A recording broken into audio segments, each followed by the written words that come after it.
is no interest on the loans. They pay a $1 application fee.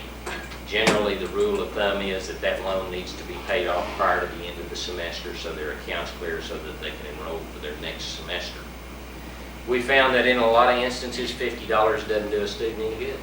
If you got an electric bill and it's $150 and they turn your electricity off, $50 is not going to do you a lot of good.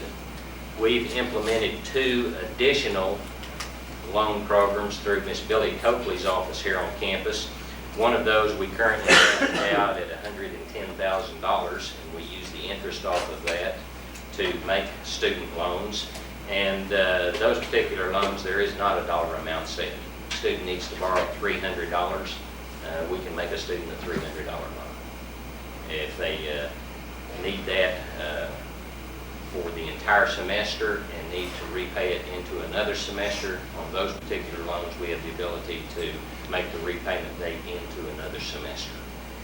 We found that that's helped students a great deal when they come in and they find themselves in an emergency or medical bills or other things. There again, no interest on those particular loans, cost a student $1 to originate them. We also have found that sometimes loaning people money is not the answer. My God, the next thing you know is the due date's there. They're not in any better shape 3 weeks from now than when they borrowed the $50. So we have 4 different programs on campus where if the students meet the criteria, we have the ability to help students with some special, what we call them as educational awards. They're not grants, they're not money that's processed through student financial aids. But if a student has that short-term loan for $50, it was a valid emergency, they have no way to pay it back, they now cannot re-enroll for next semester until it's paid off. We have the ability, if the student meets the criteria, to make that student a $50 award to pay off that particular loan, and then that student does not have to repay that particular award. Give you an example of some of those accounts that we have. We've got one account that's currently endowed at close to $100,000. That's for orphans. And we wrote a request to a foundation, and we used Webster's dictionary definition of an orphan as any individual who's lost one or more parents. Okay? So we have a large endowment there to help students who have lost one or more parents. And I decide what losing a parent is. You've got an individual, student's caught in the middle of a divorce, father's gone, student has no longer any contact with the father or the mother in some instances, and has no family resources to help that particular individual. As far as I'm concerned, the sucker's lost. I don't know where they are. The student doesn't know where they are. So we've helped some of those particular students with awards. We also have an endowed loan program, or endowed program for orphans over 21 years of age. It's amazing how many students who are in their 40s no longer have a parent living. And so we can classify those individuals as orphans if they've lost one or more parents. And we have a way to assist them. We also have a third account for the handicapped and economically disadvantaged. And boy, when you start talking about economically disadvantaged, I think all of you can see the license there for interpretation. So bottom line, we have tried to do some creative things to help our particular students with financial support that you may not find on some other institutional campuses. And we feel that these are very, very important in helping those students pursue their academic programs. Scholarship programs. As Tom mentioned, we use about 3% of our educational and general budget in awarding scholarships each year. Our best scholarships on campus pay full tuition and books for 6 semesters for the entire length of the program of study. Those are either the Noble Foundation scholarships. That particular scholarship fund is endowed at slightly over $500,000. And then we also have the J.C. Crawford scholarships, also another private endowment, and it pays full tuition and books. In addition to that, we have the campus institutional fee waivers that Tom mentioned. Within the institutional fee waivers, we have 3 different categories of scholarships. We award students what we call a director's scholarship. It pays $250 a semester for 6 semesters as long as the student maintains a B grade average. We have our institutional scholarships that are $250 a semester for 2 semesters. And then we have our continuing scholarships. Your particular students every year around February can apply for continuing scholarships. If they're currently enrolled students, second semester or more into their degree program, and they have somewhere around a B average or above, then they can apply for a continuing scholarship, and those generally run $250 a semester for 2 semesters. So we have several scholarship programs on campus. Most of our scholarship applications are set up where we're looking at around an April 1 application date. For our recruitment purposes for new incoming students, we ask that they apply anytime after they receive a 7th semester transcript in high school, anytime prior to April 1. Our continuing students generally apply around February, March, notification somewhere around April 1. In addition to those, we have several private scholarships that are set up within departments. For instance, Phillips Petroleum Company has a scholarship program that they award only to business and electronics students. I know in Diesel, Rick has some scholarship monies that are specifically set up for his students. Automotive, the Oklahoma Automobile Dealers Association, has a large scholarship fund for students who are interested in automotive programs. And then there are also several different support programs, such as some of our industrial-specific programs, where the students have paid internships in addition to their coursework, and that helps them meet their financial obligations while they're going on to school. Counseling services on campus. Counseling services is probably one of our real weaknesses on our particular campus. You turn on the news any night on television and you see issues that relate to child abuse. You see issues that relate to parenting. You see issues that relate to drugs and alcohol. And we're no different than any other small community. When you take a 6 or 8 block area and you have 800-900 students living in that particular 6 or 8 block area in the fall of the year, you encounter a wide variety of problems on our particular campus. Many times the people in student affairs or the people in counseling services are the last people to know that a student is at risk, or in some instances that an employee or a staff member is at risk and needs some help. We do have one full-time individual who provides basically 80% of her time in direct counseling services to employees and students, and does an excellent job. Ms. Lola McFalls here on our campus. Counseling services is one of those things that sometimes employees scratch their heads and say, gosh, what in the world does a counselor do? I never hear anything about what they do. How many people they say? I said, that's good. I said, if you're not hearing what they're doing and you're not hearing who they're working with, I said, that's good. That's one of the best compliments that you can pay a counseling program, because the confidentiality involved in the issues that they deal with is of primary importance. And if those people don't feel that they can trust and that they can work and that there's a good relationship there as far as confidentiality, they won't use the campus services. So that's an area that's very, very difficult to work with.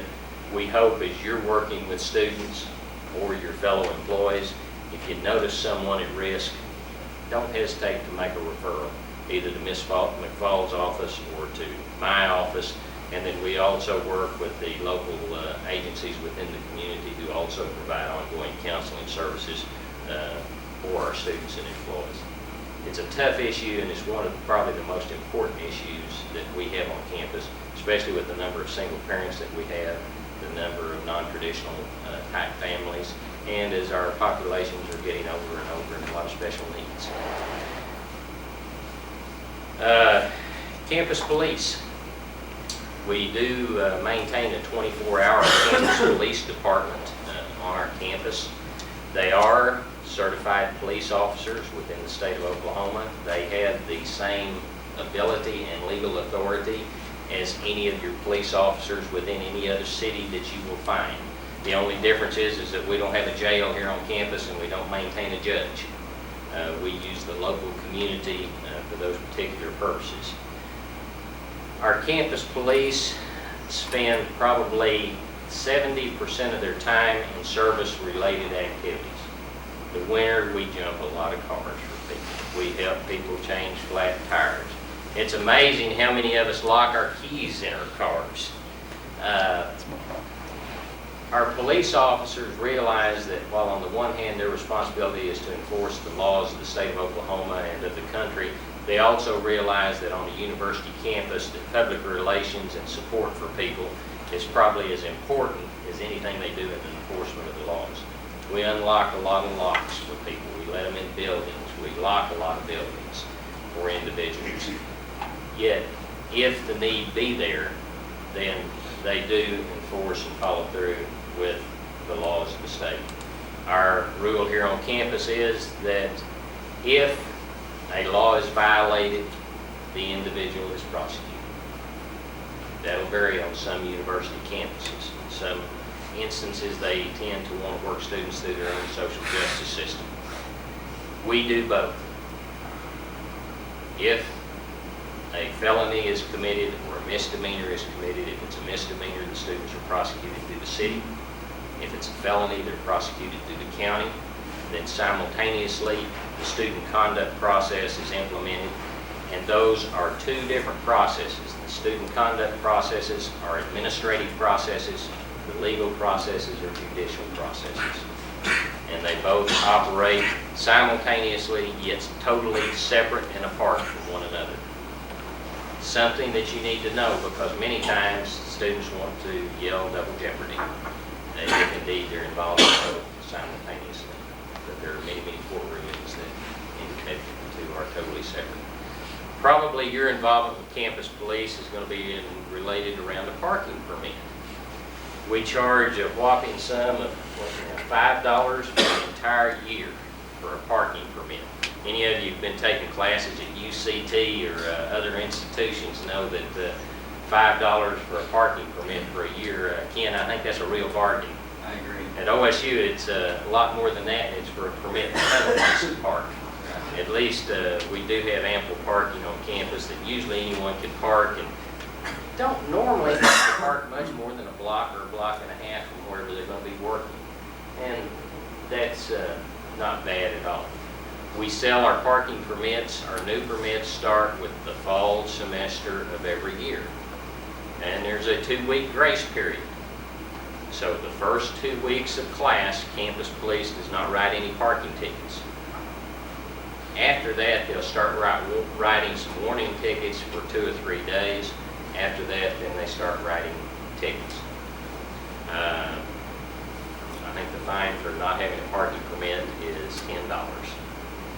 There is an appeal process. If an individual gets a ticket and they don't think it's warranted, they can work through the appeals process.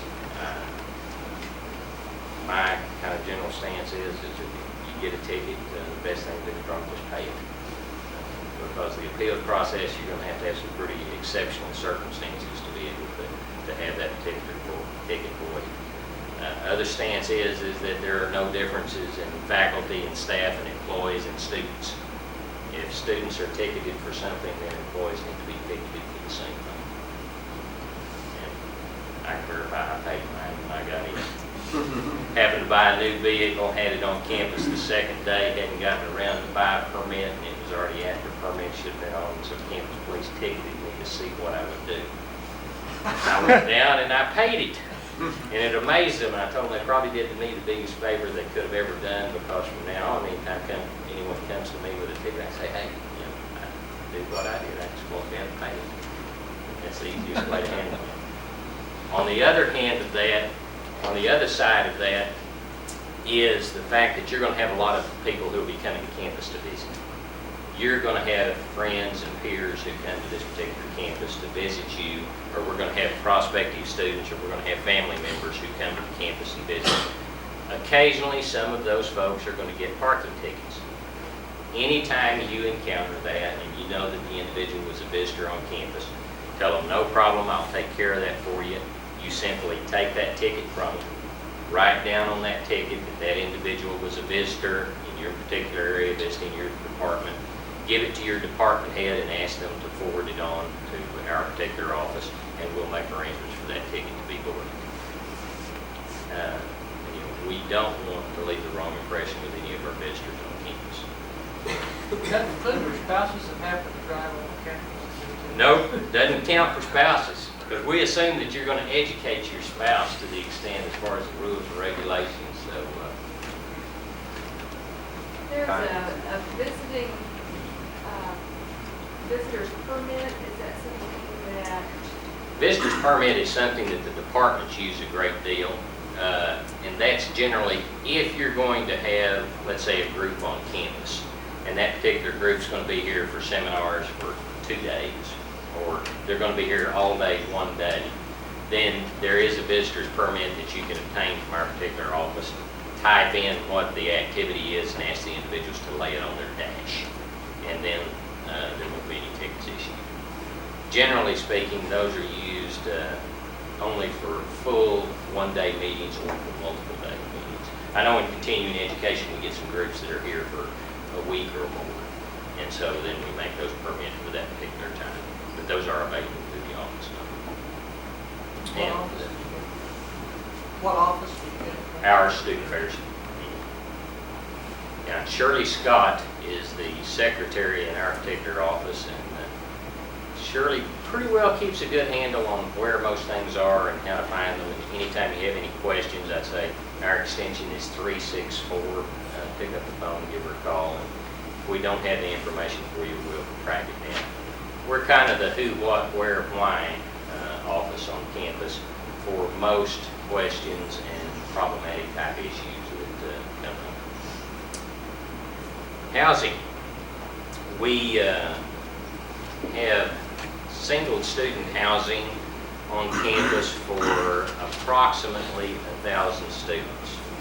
In the single student housing, we have 4 different options available for students. We have our 2 new residence halls that are directly south of this building that we call Hannigan Hall and England Hall. Each of those facilities is a private room with a private outside entrance and private bath. Those particular rooms for dual occupancy room cost a student around $115 a month, and all utilities included. Our housing is one of our best bargains on campus. We have twin towers, dual occupancy rooms, your traditional gang type baths where you have 2 large baths on each floor that serve all of the rooms on those particular floors. Those particular rooms this fall are in the neighborhood of $90 a month. We also, in Twin Towers on the 5th floor, we have what we call the suites. And those are 2-room complexes by which they use 1 room for a living room, the other room for a bedroom. Dual occupancy in those particular areas, $115 a month.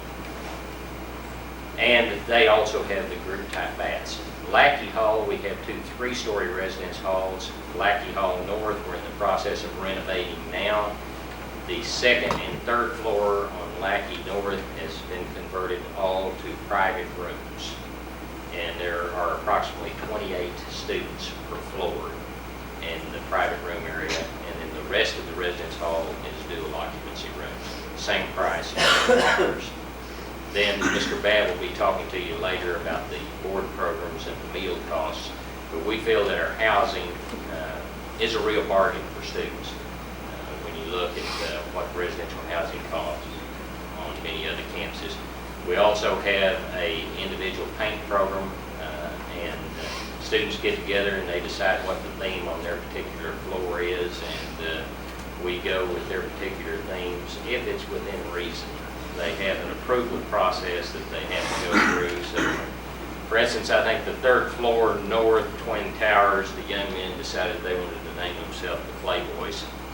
And so they have black and pink decorations up and down the hall with bunnies and balloons.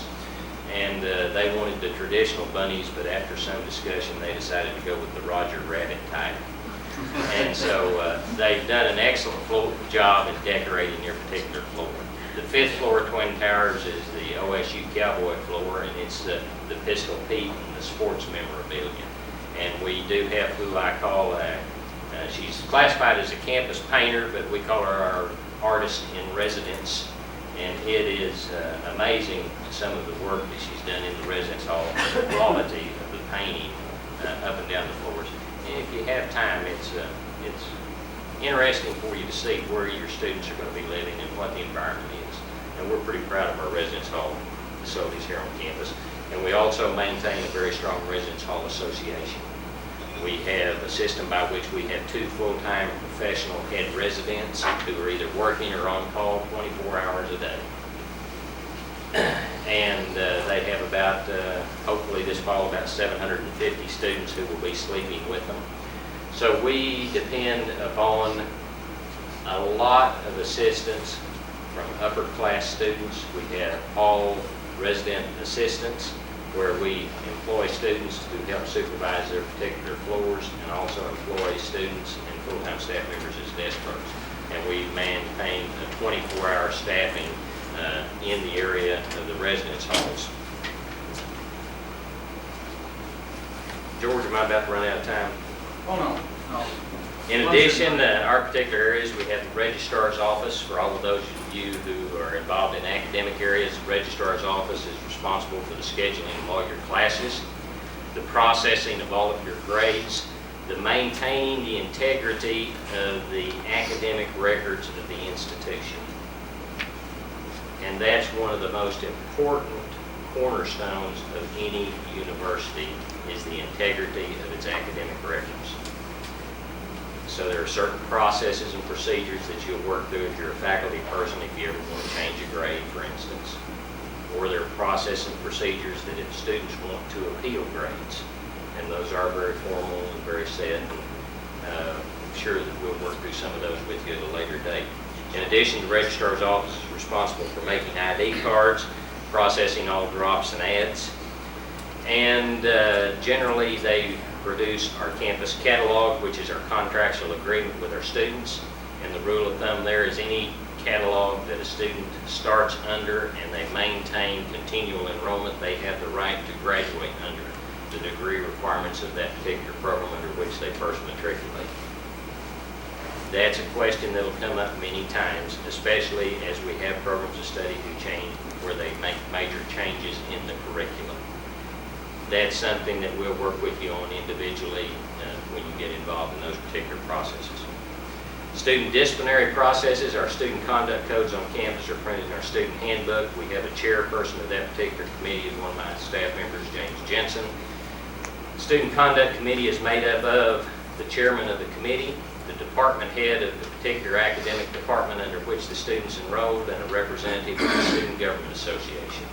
Student Conduct Committee has the ability to place a student on probation with restrictions, have the ability to recommend just restrictions without probation, or they have the ability to recommend suspension from school.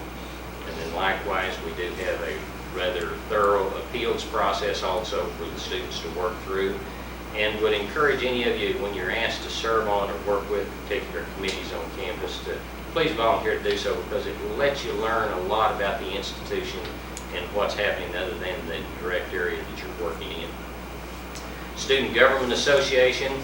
We have a Student Government Association that's generally made up of students from each of the residential living areas and representatives from each of the academic departments on campus and representative of our commuter student body.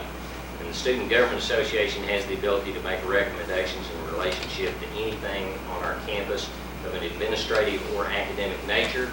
And then they also provide the members to sit on campus committees and to sit on the various appeals process committees that may be needed throughout the academic year. Last probably is the faculty advisement. I know many of you have been here long enough that you had the opportunity to participate in our in-service faculty advisement. It's going to be a priority and an ongoing process for this next year for the new faculty members who are just starting today. If you have not received a faculty advisement handbook and some basic information, ask your academic department head to please obtain one of those for you and spend a little bit of time talking with you about the curricular requirements, the retention standards, and the information that you'll be responsible for knowing as far as basic advisement and mentoring.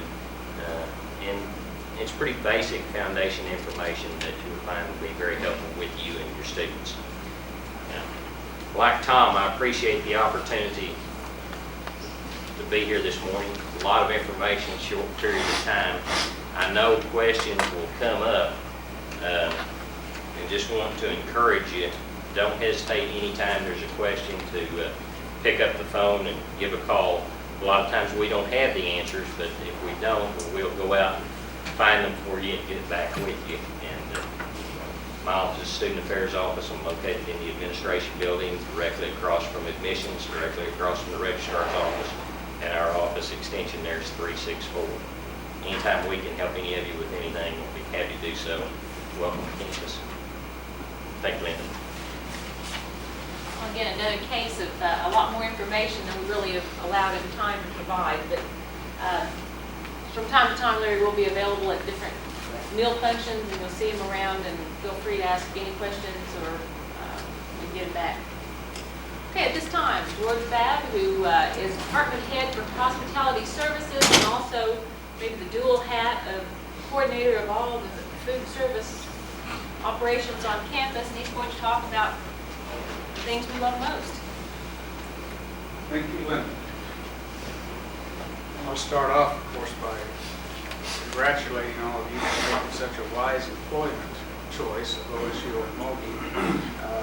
I know I did 11 years ago when I decided to come to work here, and I had lots of challenges that it's lots of fun, and we have challenges every day, and I think that's why most of us are here. We like a challenge, we like to do what we're doing.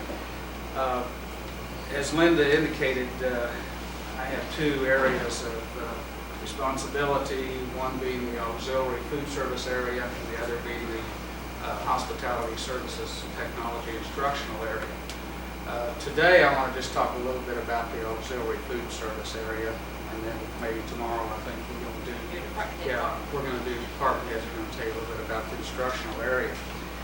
A couple of things you need to know is that the auxiliary food service is self-sustaining. I don't know if Tom or the director covered exactly what that means, but we are a perfect example of a self-sustaining entity.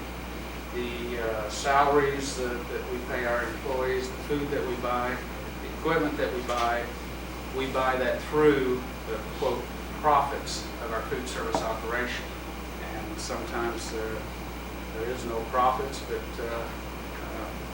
save a little money, we can keep buying equipment. One of the things, of course, that helps us sustain the food service on campus is the student boarders. And that's where I think most of you can come in and help us. In the classroom, I know it's just like in a hospital setting or, sorry to say, a prison setting or a college food service.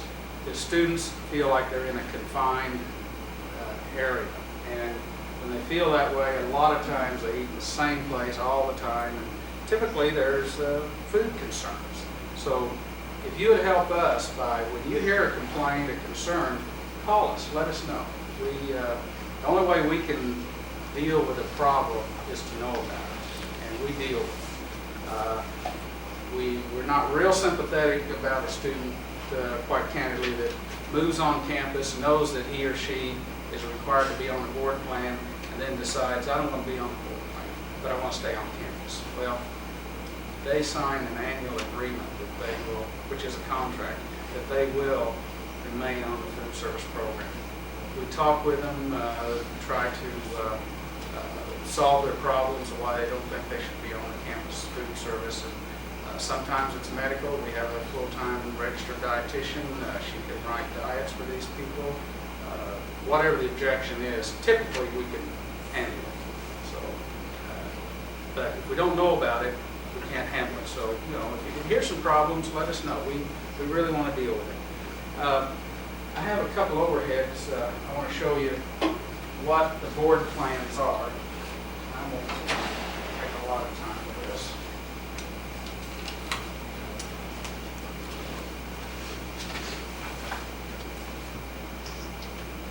I don't know what everybody else has covered, so you get it twice, you're real familiar.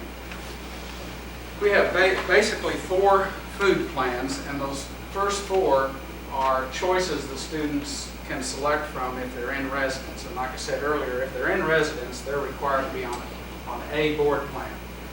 The student that is here, typically most of the weekends, we suggest the 20 meal plan. That's 20 meals a week, and meals can be taken in the student union cafeteria or the stateroom. Stateroom is actually our lab for the culinary arts students, and it's open for lunch 4 days a week, Tuesday through Friday.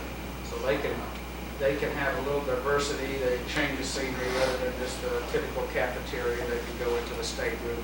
That helps break the monotony quite a bit. The only meal we don't serve is a Sunday breakfast, so that's where you have 20 meals instead of 21 meals. The second option is a 15-meal plan. That's 15 meals per week. That's Monday through Friday, no meals on weekends. So if you have a student that is typically here, comes in Sunday night or comes in Monday morning from Tulsa or wherever and stays through noon on Friday, that's a good plan. The 9-meal plan is, just as it says, 9 meals per week. It's any 9 meals, Monday through Friday. Let me back up just a little bit. The 20-meal plan and 15-meal plan is where the student just comes through the line and we have a check-off. The 9-meal plan is where it's a punch card. The punch card has 9 numbers across it at the end of the 15 different weeks. So when the 9th meal is consumed, whether it's I guess a Wednesday night or a Thursday morning, whatever, that student is out of meals for that week. If they consume 7 meals that week, and they say, well, I'm going to start my next week, the next 2 meals, it don't work that way. It's 9 meals in a given week, and it's just like the 20-meal plan. All the meal plans are predicated on a missed meal factor. The more meals you buy, the cheaper per meal it is, because I know that 17% of the 20 meals will not be consumed. I know that 11% of the 15 meals will not be consumed, and it's below 3% on the 9. So the 9, the student typically gets all his meals. And on this campus, the most popular is the meal book. The meal book satisfies the food requirement for residential students of $400 per semester. And what that is, maybe you've seen them, it's little coupons that's the same as cash. And the reason the students like them is they can use them in the student union, the convenience store, the bakery, the stateroom, anywhere, anytime. Typically, we open at 6:30 in the morning somewhere on campus, and food service ends at 10:30 at night. So that's why they like the meal books. They're very flexible. We have a commuter luncheon plan. That's 45 meals per semester, and meals are taken in the stateroom. It's designed for the stateroom, but since we are not open on Mondays, they can take their Monday meal in the cafeteria. That's $135, I believe, for that. And that's any time they want to eat. It's just 45 meals. Is that available to employees or just? That's available to employees. That's right. Any questions about meal plans? What's included in the meal? It's not an all-you-can-eat deal, is it? No, it's not all you can eat. Now, the Thursday smorgasbord basically in the stateroom is what we call a pitch till you win deal. But the rest of them are a set meal where you get, like the cafeteria, you get salad, entree, 2 vegetables, dessert, beverage, bread, butter. So it's a complete meal. Any other questions about board plans? And you can treat a friend like you're saying today, can't you? No, only on the commuter. No, on the 45, yeah. Yeah, the commuter meal, yes, yeah. Yeah, you can spend those, use those up any way you want to. If you get down toward the end of the trimester and you have 5 meal punches left and there's 1 day, bring 4 friends. You know? But it does expire at the end of the trimester. That works out to $3 a meal. That's you, right? Yes, sir. Yeah, I forgot to say that. Okay. Now, the second area I want to cover is dealing with you as you do your job. And we think that part of your job is working with industry from time to time, student clubs, other activities that require food service. And we are here to meet that need. And that need is met with two ways, and I'm sure you've covered yellow request. It's on tomorrow. Oh, Okay. Go ahead, Yeah, I'll tease you. preview it. Now, this will be the most important part, because this is how you get free food. No such thing. There's no such thing as a free lunch. Okay, this is what we call on campus a yellow request. It's white here, of course. If you have a need for food service, let's say you have a group from a professional organization that's going to visit you, and you want to have coffee and donuts while they lecture to your club or interview your students or whatever, obtain from your department head a yellow request, complete it, and I'll guarantee you this group will know more about how to fill out a yellow request after today than people who have been here 20 years. We receive yellow requests, and we know. We receive yellow requests that doesn't even have the day or the time they want the stuff. So I'm going to bear with me, I want to walk through this. I guess you'll do this again tomorrow, but I'll tell you the things that I need in food service.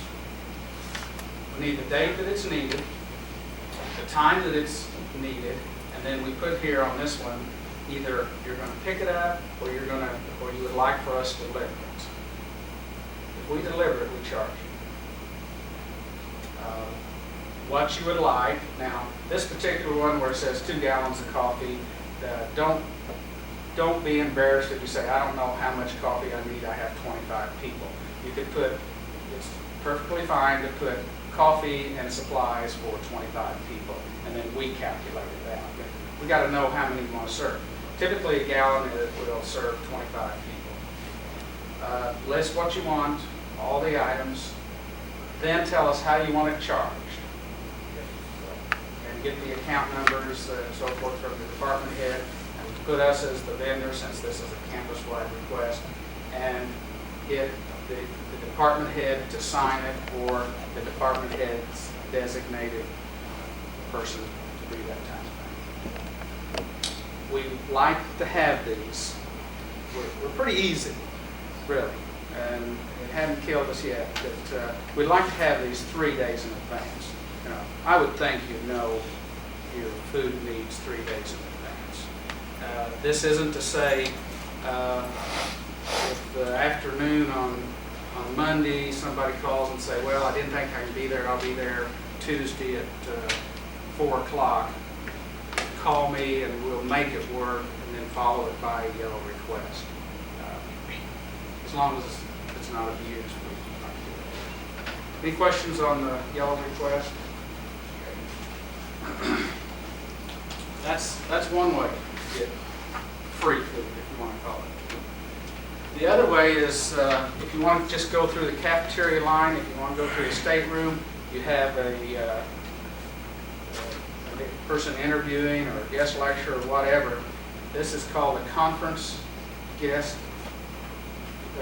lunch guest information card. You can get these from your department head, from the director's office, and we ask that you put the company name, leave the number of people blank, because sometimes, I don't know if the department head will sign a blank check or not, but you know, if you think there's going to be 5, there could be 6, we'll put 6 in there, and then get the person to sign it, either go through the cafeteria line, go through the stateroom, whatever, present this with your bill to the cashier. The cashier will, if there's only 4 of you on this particular case, will mark through the 5 instead of 4. And just put that information, the date, name of the company, firm, guest, or why do you think the university should pay for that lunch. That's pretty easy. Toughest part to get the department head to sign. Any questions about that?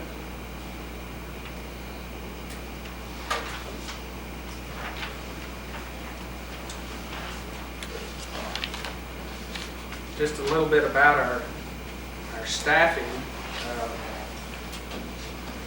It's it's pretty hard to run instructional department and a auxiliary services department together without the two mixing, and it definitely does mix here in this department. You'll have some students doing some production in the stateroom. You'll have executive chefs such as John doing production. So, you know, it's you never know who's actually producing. Any questions about food service? Two things. Would you explain for just a minute on Sunday buffet?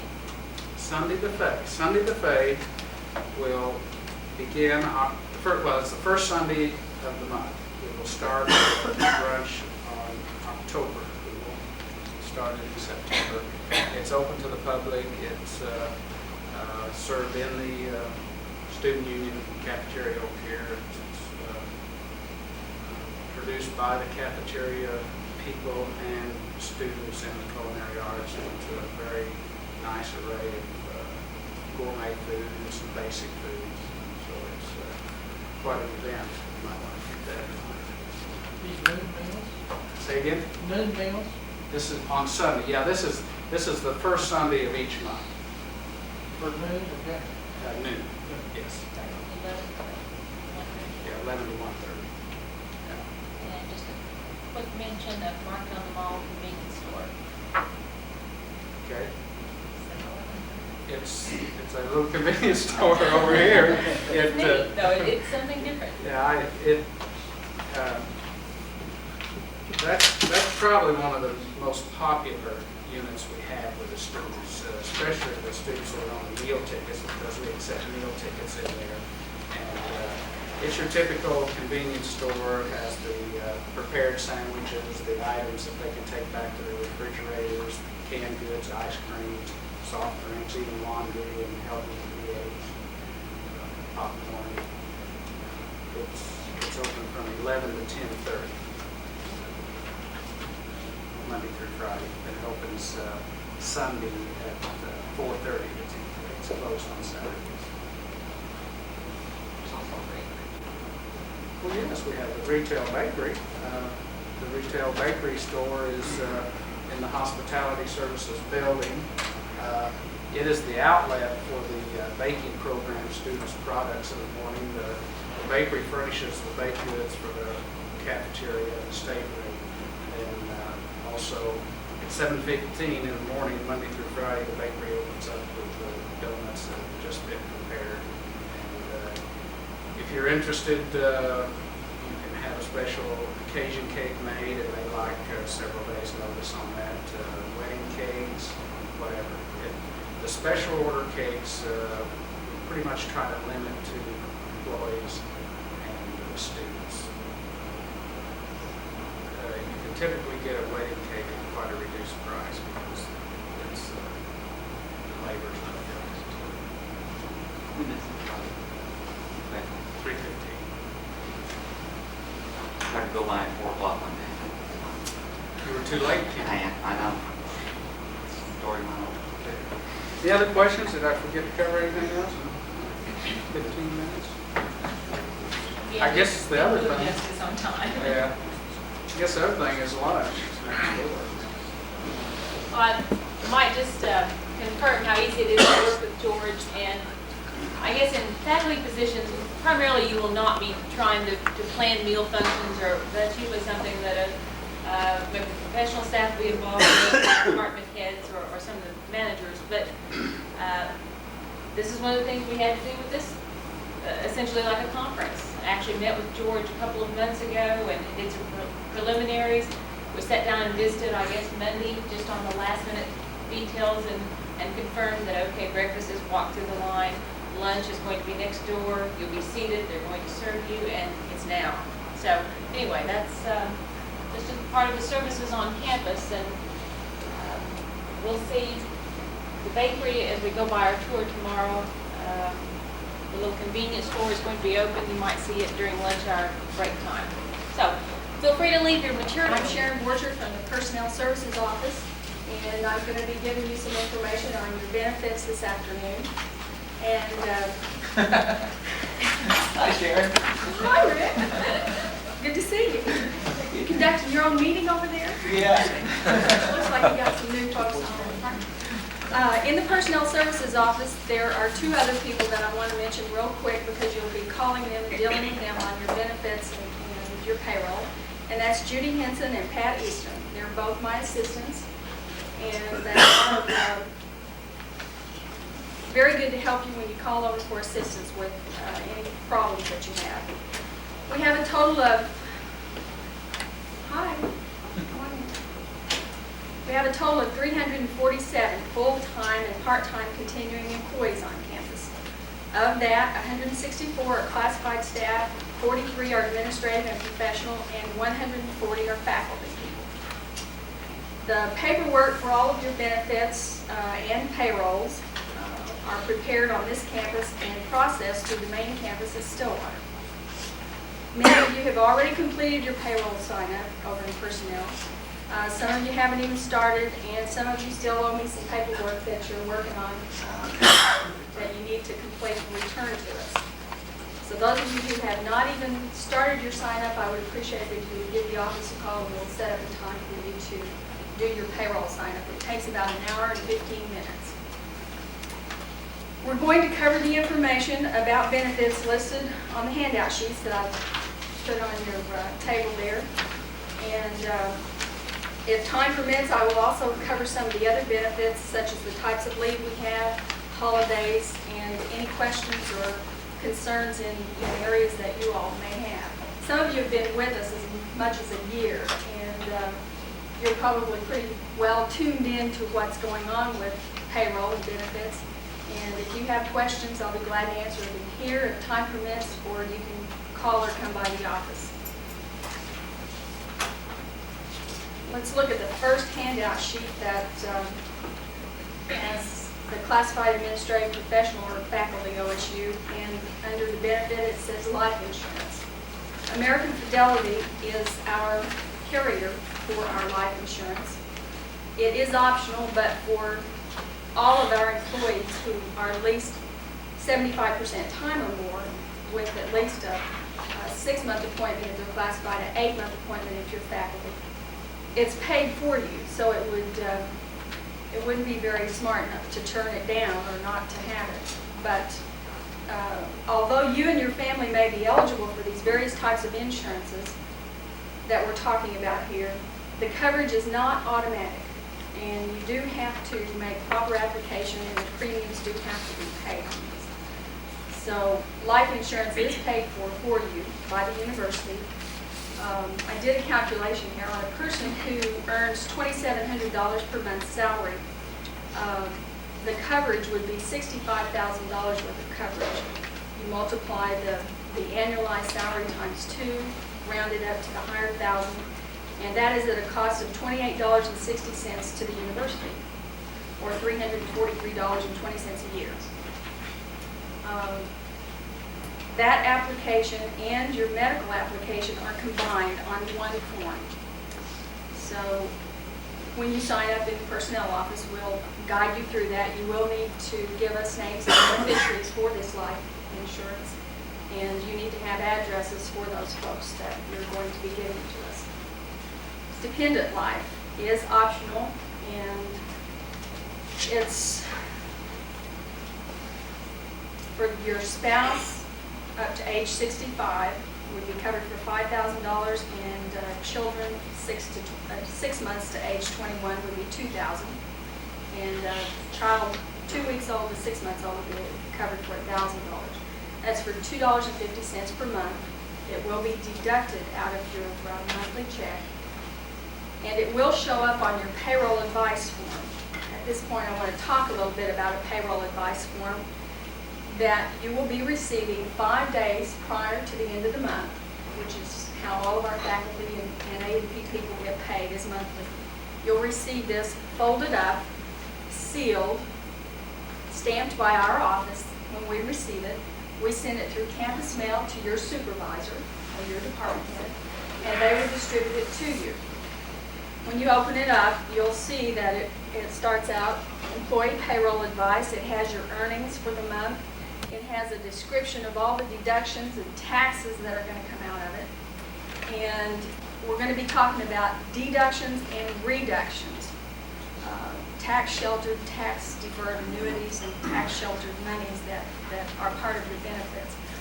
So for those of you who already know what I'm talking about, you will relate very well to it, and others will have to just wait until you get your first one. But we do have,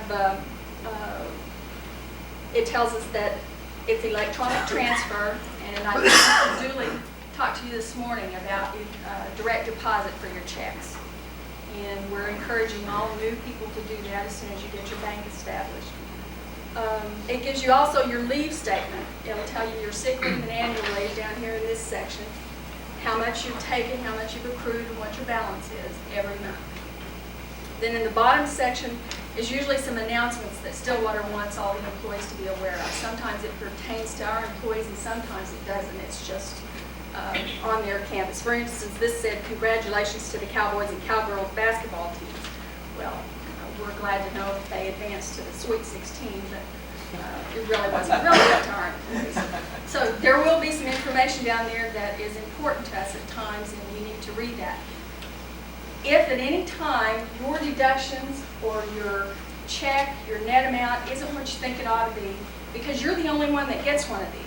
I don't see it, no one else has a copy of it, this is the only one in existence.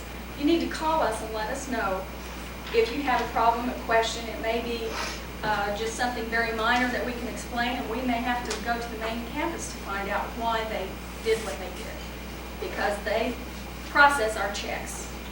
We send the information up there that we gather from the department heads and send it up there for processing.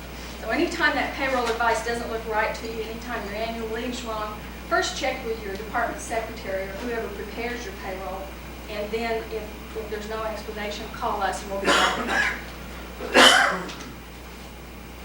Medical insurance. American Fidelity is also our carrier for our medical insurance policy. It is optional, but it also, like the life insurance, is paid for by the university. And it amounts to $1,830.24 a year for the employee. You'll never see that show up on anything. So if you use this for tax purposes, you'll need to make note of this for if you itemize on your taxes.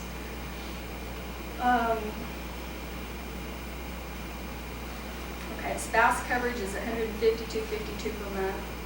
Children only, that's one or several children. The coverage is $67.34, and family coverage is $244.58. You don't have to take the optional spouse to get the children's coverage. You can just take the children's coverage That's without right. the spouse. Yes, sir, that's And correct. That's as many kids as you can. That's absolutely right. That primarily, I think, was developed for two reasons. We have a lot of husband and wife teams that work at OSU, and they just wanted children's coverage. And then we have a lot of single parents who just want to, they're covered and they just want children's coverage. Ken? How come family coverage is more than children and spouse together? We asked Ron Yoxheimer of American Fidelity that question, and he didn't give us a very good explanation. If any of you were at that meeting, he claims that a family together would have more claims than individual. And that was not a very good answer to the folks that were paying the extra. I think it's about $25 more in it, somewhere around there. So, excuse me? The children coverage is not per child? No, sir, that is children, 1 or 10 or 12. Several. It's all children. We ought to have all of A lot us go in and A lot of your just buy couples the these two. days, the spouse is working elsewhere and they have their coverage.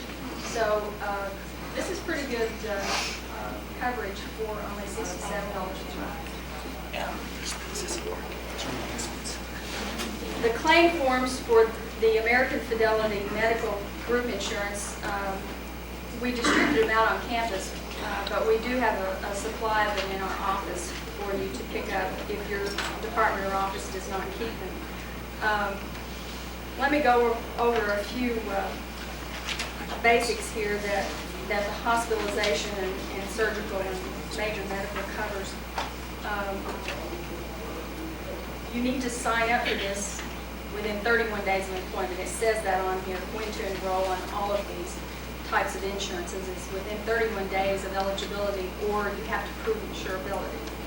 And proving insurability takes another 8.5 by 14 form filled out on each individual you're going to add, and all of their prior illnesses and injuries and surgeries and so forth.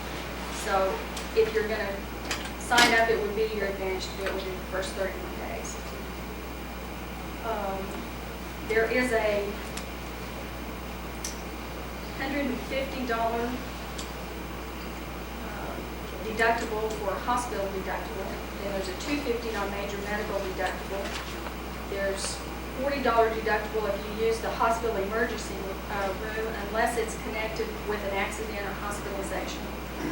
There's a $500 per accident, no base deductible whatsoever. It's $500 per accident, supplemental accident benefit. $100 per year DXL or diagnostic x-ray laboratories. There will be a medical booklet given to you when you sign up in the personnel services office that goes into a little more detail. But one of the aspects of our medical insurance now is we are using a health care management company that provides service out of California. It's called Health International. And if you or one of your covered dependents is going to be hospitalized or have surgery, whether it's inpatient or outpatient, you must call this company ahead of time if you know about it ahead of time. If not, you have to call them within 48 hours of the emergency. And you will be talking to a registered nurse. They will set up a case management number for you, talk to you about the situation, and they may recommend a second opinion. There's several things that could happen depending on the situation. But if you don't do this, there can be severe money problems because they can refuse to pay your claim except at 50% of what it normally would be covered, which is 80%. So 50% of the 80 on major medical is only 40%. So you're going to wind up with 60% of that bill if you don't call these folks ahead of time. It is not the responsibility of the emergency room or the nurse, doctor, or anyone that's there. It's our responsibility as the employee or one of our family members. We need to be aware of this because we've had some situations whereby we are appealing some decisions that they made not to pay because someone told someone else to call and it was never accomplished.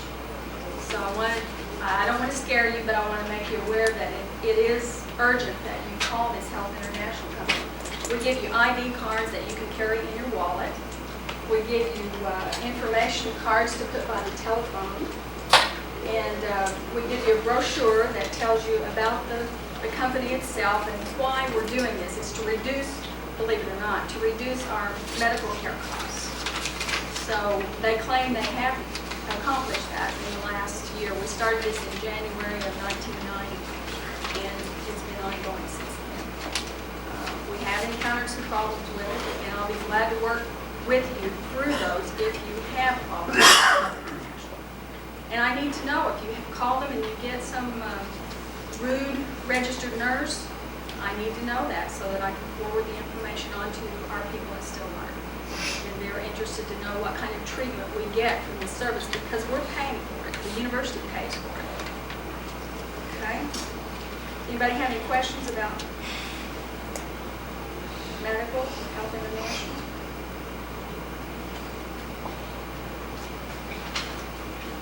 Okay? Dental. We are covered, we started January of this year, January 1991, with a dental plan through Emeritus Life Insurance Company in Nebraska. And I had this dental coverage and I've been so satisfied with it. I've used it for a root canal and I'll just share with you, of the $460 I was charged, they paid $300 of it, which was pretty good. The premiums for my family coverage is $45.72 per month. So, I don't know if we're gonna come out ahead on it or not, but, you can't anticipate root canals and broken fillings and broken teeth. If you know you're gonna have some dental work done and you wanna sign up for this, it's pretty good coverage. They pay 100% of the usual customary charges for preventive type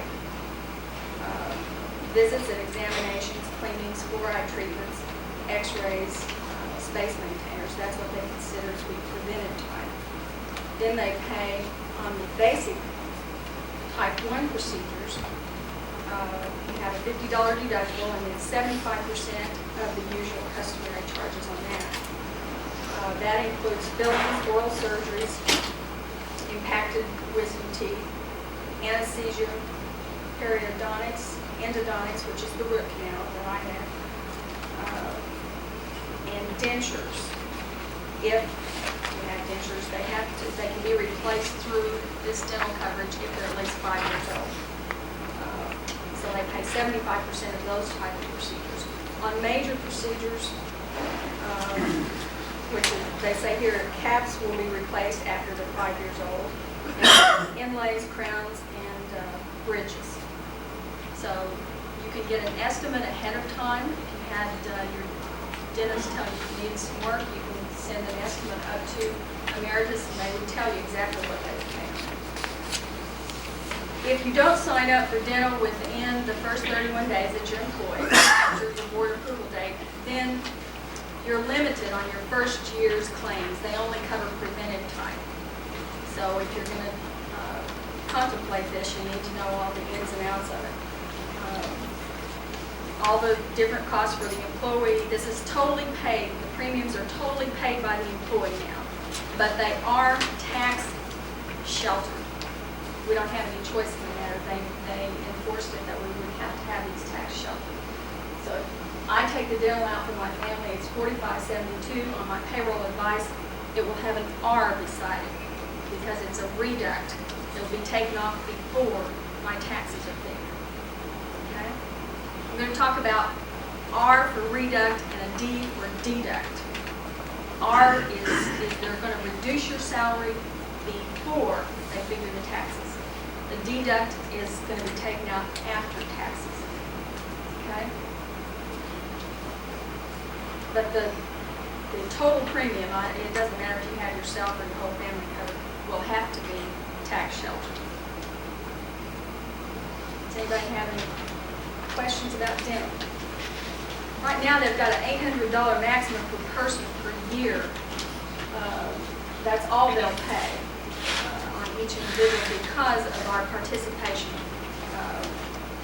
through OSU. They didn't have enough employees to, originally, if they had had 75 to 100% participation, it would have been $2,000. But because participation was low this first year, it's only $800 for the whole calendar.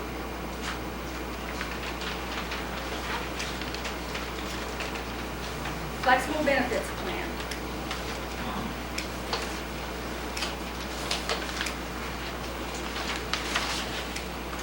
All of our full-time continuing employees have the option of tax sheltering their medical insurance premiums for their dependents. Dental, that's a given. We know that dental is going to be tax sheltered.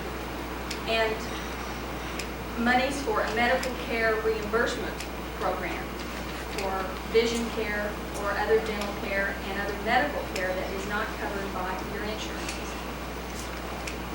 Each year you will have an opportunity to fill out a new application and select another program whereby you will have your salary reduced before taxes to cover these type of items such as contacts or glasses, eye exams. There's a lot of different items that are covered, and I don't want to go into it right now, but when you come in the office, we'll give you this booklet that gives you a worksheet, it gives you the type of things that you can tax shelter the monies for. It is an IRS guided program. The items that are allowed are carefully monitored by the IRS. So if you do a tax shelter for flex benefits, you can't itemize these same deductions on your income tax. You either do it here, you can't claim the medical on your income tax.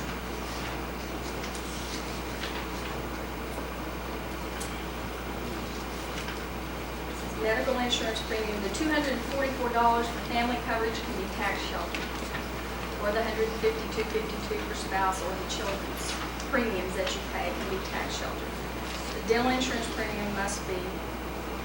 Medical care reimbursement, you can elect up to $5,000 to be deducted during the year for that particular program. And the dependent care reimbursement, this is something that we just added this year, is dependent care for those people who have children in daycares and they're not really getting a tax break on their income tax by using the estimate form on the income tax, but they might be able to save a lot more in Social Security and federal and state taxes are what you save on this. There is an application and you need to sign up within 31 days. If you have a change in your family status, if you get married, divorced, adopt a child, have another child, any change in family status, you can make a change in your flex benefits program by making an application. Almost everything you do around here takes another piece of paper. So don't take it for granted that it's automatically going to happen just because you've done it or you've told us about it. We do need to be sure that you get the right paperwork up to the main campus in a timely fashion to get these things accomplished. Does anybody have any questions about flexible benefits? Yeah, the spouse plan, should you have at least $240 a month under this flexible benefit plan? If you have a family medical plan and you want to tax shelter your payments, it has to be listed under flexible benefits? No, it does not. You can elect to put your $244 tax shelter. In other words, they'll take that out and pay it to American Fidelity before they figure your taxes on your check. Without the flexible benefits plan? No, it has to be done through flexible benefits. That's part of the flexible benefits, is medical premiums being tax sheltered. The dental already will be. Larry, we don't have any control over that. They're doing that. If you're on dental, you're tax sheltering your premiums. That's something I've missed completely. I had not figured spouse insurance. Okay, do you have, okay, come up and talk to us about it. That's part of the, you can sign up for that every year. Let's say this year you did not do it, and you're gonna take that $152 that you're paying on your spouse, you can use that on your taxes, and normally that doesn't help most of us because of the percentage that you have to have above, your adjusted gross income. It doesn't usually help us, but unless you had exceedingly high medical bills that you had to pay a large proportion of, it's not going to help you. But Fringe Benefits Design out of Oklahoma City administers this program. And if you're having $100 a month taken out for braces, like I am, and that would be $1,200 a year. If I only use 1,000 of that, if the payoff on the braces is only 1,000 and I put $1,200 in there and I don't have any other glasses or eye exams or dental work that I want to claim that on, that $200 I'm going to forfeit to Fringe Benefits Design. So they encourage you to take out as much as you need, but don't overdo it unless you know you're going to use it, because anything that's left in there at the end of the year, Fringe Benefits gets. That's part of the IRS's guidelines. Just really Fringe Benefits gets that for us reimbursement. Well, they told us that they administer the program And when OSU was administering the program, it was forfeited to the university when the university was the administrator. Now that fringe benefits, I didn't know they did. I think that's what it is. I mean, the administrator, whoever administrates it gets the money. That's what we understood, and I may not be, That's but that's part of the drawback of the program. They want you to put as much as you're going to use and you need in there, but they don't want you to overdo it. There's an estimate in here that you can do for the child care and for your other type of vision care, dental, and medical expenses. You can tax shelter your $250 medical deductible. If you know you're going to use it, if you know you're going to go in for surgery, you can do the medical deductible, the hospital deductible, and save the state, federal, and social security taxes on it.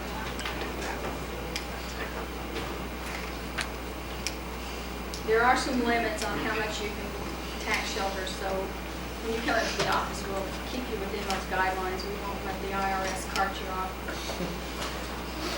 They can audit. When we have a flex benefits plan, they've told us that you can be audited and you are responsible for keeping copies of your claim forms that you mail to Fringe Benefits Design to get this money reimbursed, and keep your receipts, keep copies of your receipts for your vision care, dental care, all of your medical and claims that you turn into Fringe Benefits to get this money returned. Does that, what you use under the flexible benefit, does that reduce your retirement? It'll reduce what you're paying in for Social Security, and they did address that. It will, it can affect it a little bit if you're within a few years of retirement. So, because the rate is such, you don't want to reduce your salary by $5,000 and knock yourself out of Social Security benefits that you'd be entitled What about to. teachers' The tax retirement? saving. Teacher's retirement, it's not reducing your FICA gross or the overall gross that they turn in and pay benefits on, Larry. It won't, when they pay TIA-CREF and OTR, they won't use your reduced gross for all these benefits to pay that. In fact, they add the paid benefits to your monthly salary and pay in on that first $25,000. We're going to get to teachers' retirement in just a moment here.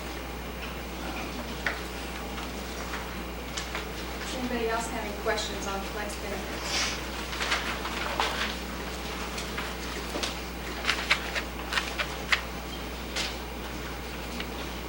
Long-term disability.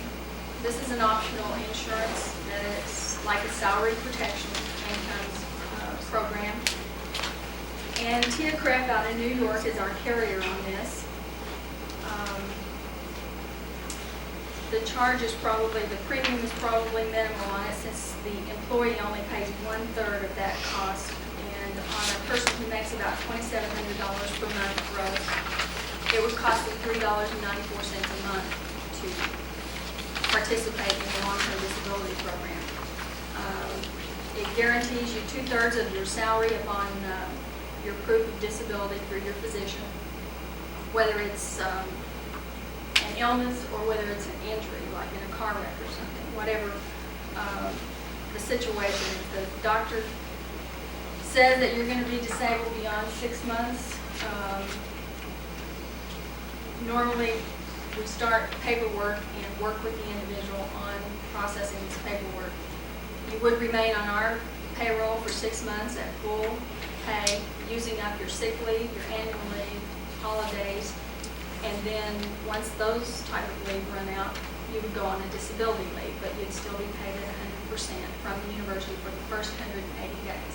During that time, you would need to file the paperwork and begin working with Social Security disability. If you had 10 years in with OTR, you'd need to file with them.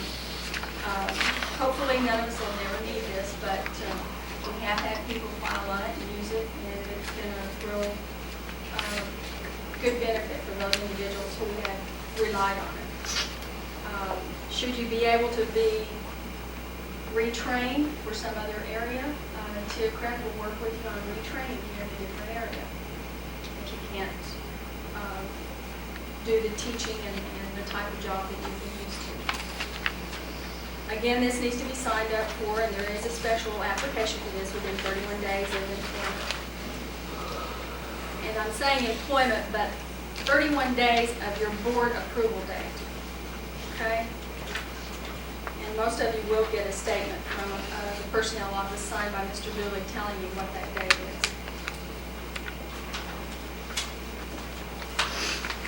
Anybody have any questions on long-term disability? You do get a certificate of insurance for all these types of insurances that I'm talking about when you get signed up in the office. In 30 minutes, I really don't have enough time to go into detail, but Oklahoma Teachers Retirement System.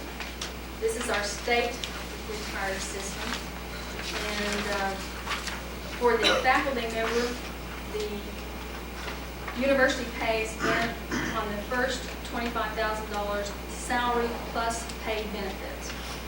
In those paid benefits, they count your medical insurance, your life insurance, your long-term disability portion, Tia Craft retirement, and the teacher's retirement. All of those 5 things are added together to get what the university pays in on you. If you choose to elect to take the higher base option, that means that you're going to sign some paperwork, of course, and elect to pay in yourself on a tax sheltered or non-tax sheltered basis on the additional $15,000 between $25,000 and $40,000. But when you get ready to retire, they're going to calculate your monthly income on the higher $40,000 as opposed to the lower $25,000. We've got some information sheets in the office that will give you some guidelines. For example, the illustration that's on there shows a person working 25 years at the low base would receive $625 a month less than the person paying in on the higher base for 25 years. So there is a difference, and once you sign up for it, you have, if you don't sign up for it right away, you have 3 years to change your mind, but you're going to have to go back and pick up and pay the difference for those 3 years if you wait until the deadline. And it's going to cost you some money at the end of the 3-year term. If you sign up for it right away, then they'll take it out in a monthly reduct if it's tax deferred, and a deduct, which means after taxes, if you choose not to have it tax deferred. There's a lot of waivers that I'm going to have you look at and sign, and a contribution agreement. And once you sign this, you're locked into it until you retire or you leave the state of Oklahoma, because wherever you go, it follows you from one public institution to another, whether it's public schools or whether it's higher ed. So once you sign up for it, you are locked into it until death do us part.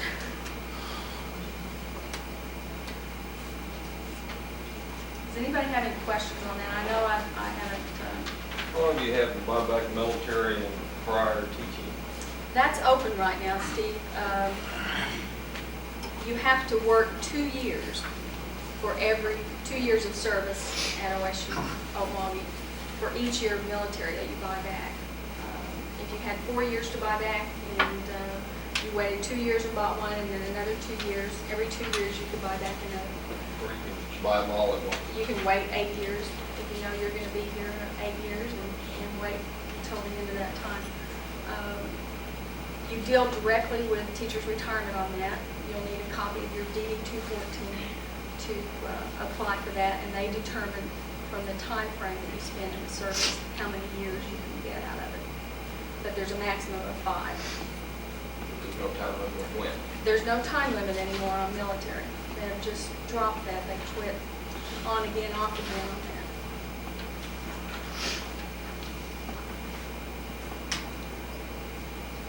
Tia Craft.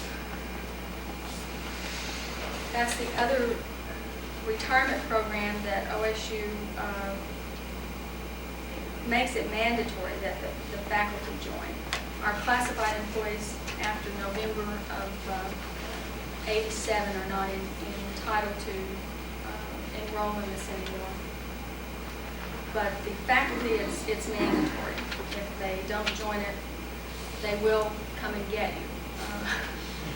We have proof of that. We have one faculty person that I give her 2 applications at different times, and she just couldn't seem to get it up to us.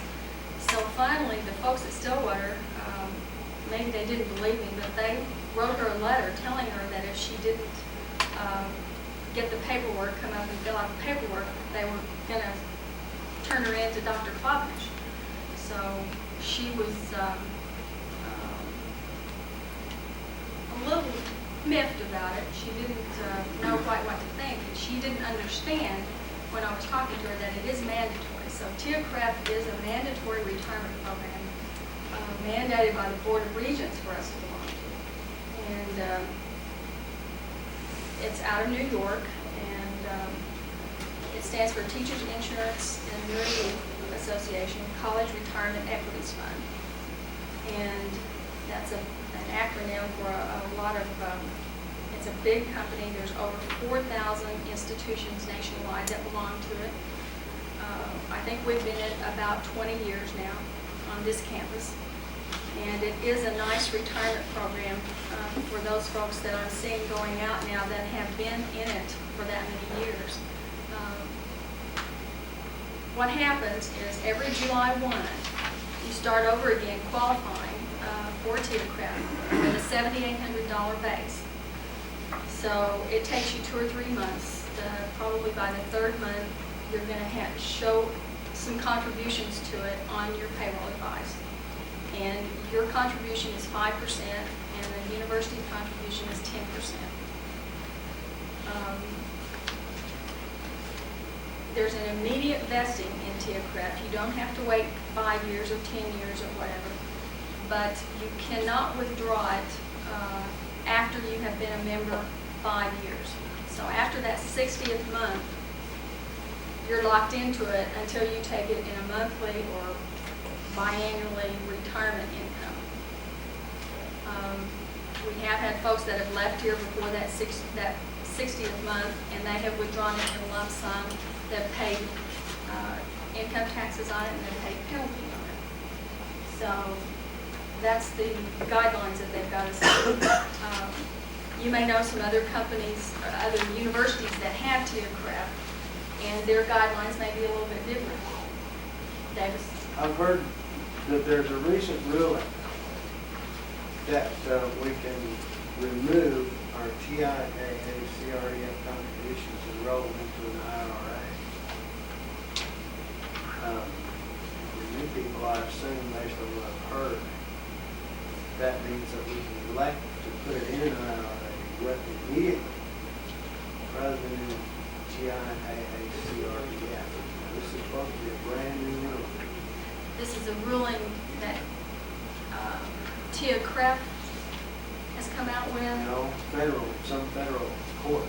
Well, It's but not. TIACREF has publicized this. No, an insurance agent is telling this to one of my colleagues. She can enroll her.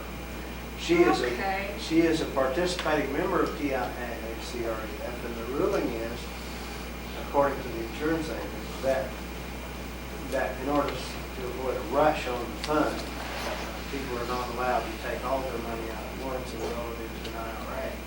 But they can roll 10% per year if they're already in TIAA CREF. Have you received anything on this? No, but I'll be glad to pursue it. Well, Or if you'd like, see what I can find out. what I was going to say, there are other institutions that have TIACREF, and they have their own policy, their own guidelines that they follow.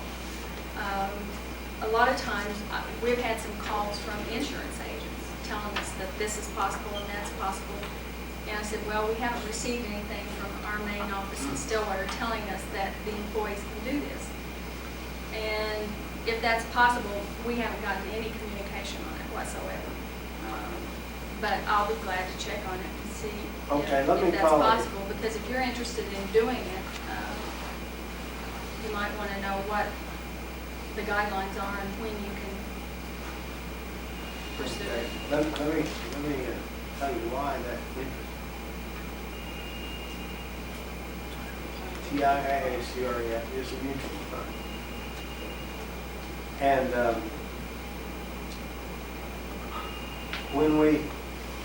once we pass 5 years, are we ever allowed to make a lump sum withdrawal? When we die, is there a benefit left over? Once we've started drawing monthly benefits, is there a benefit left over after our death? And if so, what is that benefit? Is it the balance of what we put in minus the payments that were made out to us? You're asking me, I don't know. Because you see, the danger is once they made this ruling that you could not withdraw the principal, you had to withdraw it as a benefit. If one were to retire and after 25 years and have $150,000 in there, let's imagine, and draw one benefit and drop dead, what happens to the money?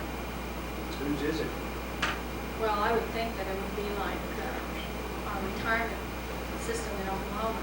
The payments are reduce the contribution balance, and then whatever's left in there goes to the, because that is your contributions plus any dividends or interest that it has. That's fine. I'm concerned about the intricacies of it. Once we start drawing dividends, for example, is our principal invested in the fund increased from that point according to the return on investment on the balance of the dividends that remains in the fund? All kinds of questions about how they manage this. It's always bothered me that the university locked us into a mandatory mutual fund. And that's why I was interested in the possibility that we might be able to roll it into an IRA. Because if we roll it into an IRA, we know it's ours. But you're saying that you were told that only 10% of your That, based on what I've Okay. heard. But Come by the let me office and follow we'll up check on it it. out. Yeah, let me follow up on it. I'd be interested to know what insurance company it was. That was New York Fire. Okay. I'll call Gene Simmons Okay. and have him. The rest of these people don't know what we're talking about. Okay. We'll get back to you on that, Dennis. Okay? Yeah. When can you start drawing this out? Whenever you retire, whenever. Teacher's retirement or? No, now teacher's retirement, or- Larry, is, teacher's retirements, guidelines for retirement are age 62 with at least 10 years of service, Oklahoma service, or a combination of your age plus your years of service plus your military, or out-of-state service. You can buy that 5 years of out-of-state service. When all that equals 80, then you can retire with 100% or maximum benefit. What about Ted Craig? Okay, TIA-CREF, if you were 55 and you had your rule of ADM with OTR and you wanted to start it at 55, you'll take a slight reduction, but you can start at age 55. If you're 50 and you start, I'm sure they would allow. I've retired twice under I TI. know you weren't. I've retired twice under TIA-CREF already. I'm not supposed to say that? No, you can say it, but it's just going to confuse them even further. Oh, you can retire anytime you want to. Yes, with a reduction. If you terminate employment. You have to terminate your Yeah, I left employment here in with the 81. institution. 81, knowing I could never get my money out of this blasted fund, so I retired. And they started sending me $100 and some odd dollars a month, and it was a nice return. On the money I put in, it was an outrageously high return because the university contributed twice as much as I did, and the fund makes pretty good money.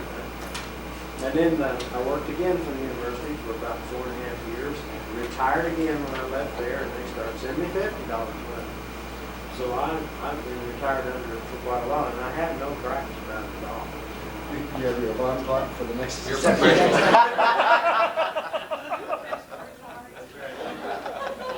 Well, David's a little bit, he's not our typical new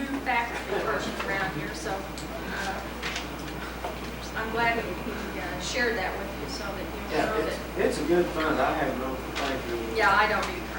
And they send you lots of information at home on everything they've got, life insurance and other annuities and so forth. So you'll get to know Tiercraft real well.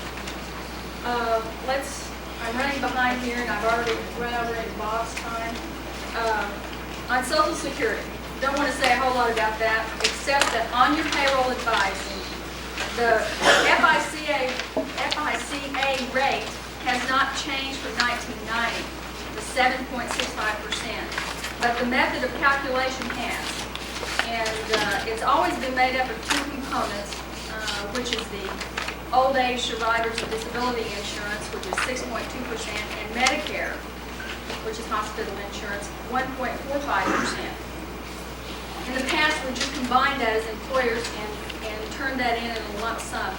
Now the federal legislation has mandated that we separate that because they've given different maximums to the FICA part and the Medicare part.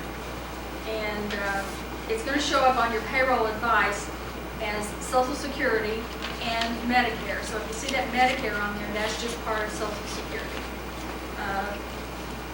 The difference is $53,400 on the 6.2%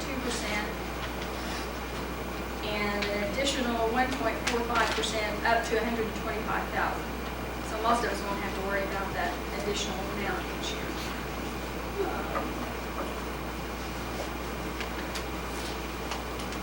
Anybody have any questions about Social Security? Workers' compensation. All employees at OSU Okmulgee are covered by workers' compensation. The premiums for this insurance are paid by the school. Coverage is automatic when you're added to our payroll. Workers' compensation covers only those accidental injuries or occupational diseases arising out of or in the course of employment. When an on-the-job accident occurs, the injured employee or the student employee, if you have students working for you on work study or institutional wage, if they have an accident, then they should notify you immediately, and you decide if they need first aid or if they need to, just what needs to be done, and go ahead and provide medical attention to that individual. It's the responsibility of the supervisor to complete an accident report form, and we have a supply of those in our office if your department or office doesn't have them.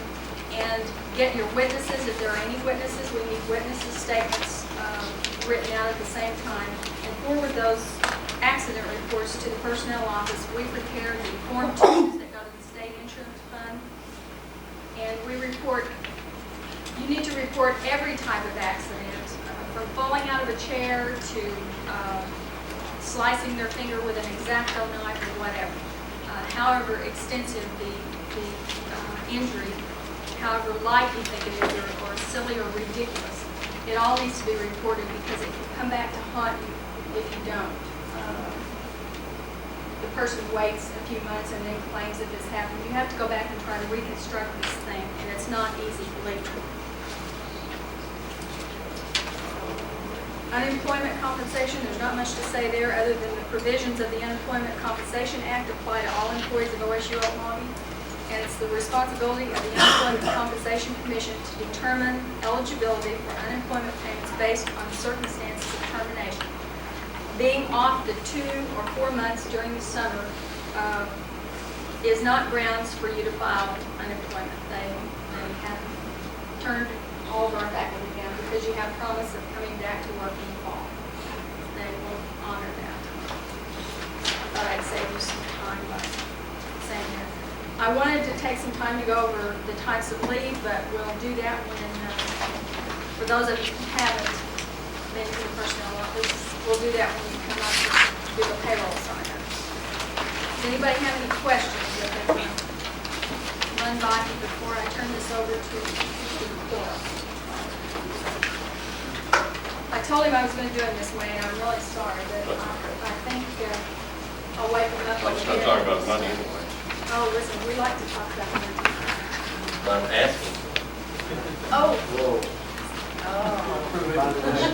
Yes, sir. New federal employees are covered by Social Keep on Security. talking.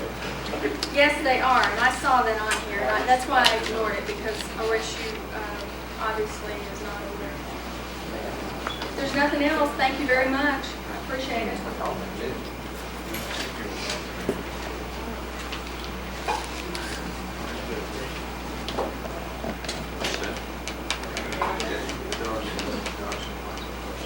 I'm Bob Coyle, work for the development office here on the campus. So I'm supposed to tell you a little about the OSU Foundation, and prior to that time, what I'd like to do is kind of preface a little bit about telling you who is the OSU Foundation and why it came into existence. As you probably well know, Oklahoma State University is a little over 100 years old. Last year was their 100th anniversary. And you've probably heard it a million times today, but this campus has always been affiliated with Oklahoma State University, or A&M, whatever you want to call it, since 1946, since its inception of this campus. Well, in 1961, what happened was that the university, Oklahoma State University Stillwater, was getting a tremendous amount of industrial contact, students that had gone out into the world and have been quite successful. So there had to be some kind of a way to channel all the resources that former students and industrial leaders wanted to go ahead and donate back to the university. Well, it became to the point where they said, well, look, it's becoming so intermeshed with the university, we need to have a separate entity that is divorced from the university, but that does support the university. And so in 1961, what they did was they set up the OSU Foundation. Now, the OSU Foundation is housed on the campus. It's in the Student Union building at the main campus, but it is not a part of the university. It works for the university, but it pays rent for the office space that they lease. So you probably would say, well, okay, what are they going to do for us?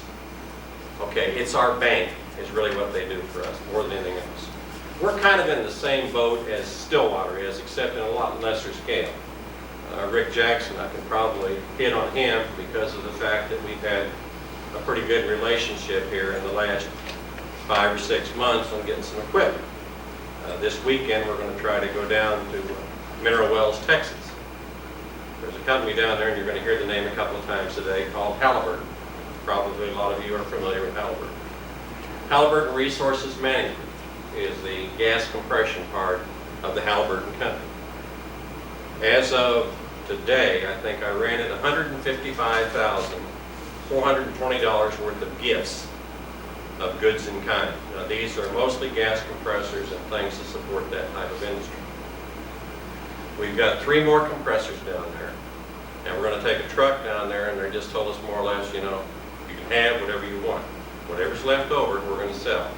So when this is all washed out, it's going to be a little over $200,000 worth of equipment. Well, there has to be somebody to receive this. Again, the OSU Foundation. And the OSU Foundation, we are going to use it on this campus. If we get cash, it's on this campus. If we get equipment, it's for this campus. It does not go to Stillwater. But we're not big enough that we can have our own separate office. I'm the only person here, and I have a secretary, and that's it. We're kind of in an arm's length relationship with Stillwater, but we do, if we get in trouble, we ask them, how are you going to handle this, etc. So the equipment, what we're going to do is we're going to get this equipment in, we'll inventory it. It'll be used in Rick's area down in the diesel and heavy equipment technology department, which I know he doesn't like that name, but there's nothing I can do about that. That's what it is officially. If we get cash in, which also, let me pick on Rick one more time, about maybe 3 weeks ago, a month ago, Caterpillar Foundation made a donation of $250 in the mind, $25,000. That's to be used only in the diesel department. So the rest of you are probably sitting around here saying, well, geez, that's great for diesel, what's it going to do for me? Let's go back to Halliburton one more time. In 16 years, the Halliburton company has given this campus $140,000 plus to be used for faculty updates.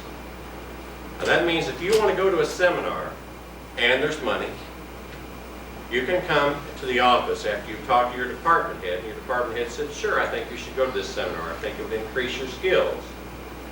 If there's money in the Halliburton Fund, what we will do is we will pay for things out of that Halliburton Fund, like your airline tickets, your registration at the seminar, etc. There's no money in Halliburton right now, for you ask. It's been depleted. We did get notice the other day that Halliburton will again give us $7,500 this year. Now, that's pretty good when you figure, okay, here's Halliburton Resources Management that's given us, or will give us, over $200,000 worth of equipment. Here's Halliburton Company, the main office, that's given us now, it'll be probably in the neighborhood of close to $150,000. And you know, the depressed economy in the oil industry right now, you know, I was even surprised we got it. We do have one fund over there right now that we do have a little bit of money in. If you've got a seminar that you want to go to, if you've got something that will update your skills, talk to your department head. It's called the Burlington Northern Railroad Foundation. The first time we ever got it was this year. They gave us $5,000. Last Monday, we took a cake up, which Hospitality Services was gracious enough to do in the shape of a train. We took it to Burlington Northern's office up in Tulsa and presented it to them and took some pictures. It's good PR. That's all it is. Most of our stuff is linkages with business. Because who's got the money? Business. What do we want? We want their money, we want their equipment, we want their support. If any of you attended graduation last night, Abe Hale made a statement. He said you're going to see a linkage that's going to be much stronger between business and schools in the years to come. And that's right. It's got to be. We don't have the money, we can't get the money out of the state offices, so therefore we're going to have to get it someplace. And the place that we're going to be able to get it, of course, is going to be the business. Because the feedstock that they're going to get is the students that you're going to turn out. That's what they need. And so therefore they're going to have to give us something in order to turn that out. So we try to do an awful lot with business linkages. We have some things that we're on the board that we're trying to establish, which are closer ties. We work a lot with the major companies that you're very familiar with. We work with Phillips, we work with OKmulgee, we work with Halliburton, we work with Caterpillar. Dar Equipment Company down in Dallas, again, who's the largest Caterpillar dealer in the United States. We work with them. They've been extremely good to Rick's department. We get cash, we get equipment. What are we going to do with it? We're going to build scholarships for one thing. If we have endowments, and an endowment means the fact that what we've got is we've got a gift of $10,000 or above. We're going to take that endowment and we're going to ship it off to the OSU Foundation in the name of whoever that person is. Okay, let's just say, for an example, we've got one called the Kirshner Trust and the Kirshner Foundation. Phil Kirshner was an oil man in Muskogee. He left some money to OSU Okmulgee. You know, and the thing that he left it for is kind of surprising, or part of it is anyway, because Mrs. Kirshner, years ago, had a stroke.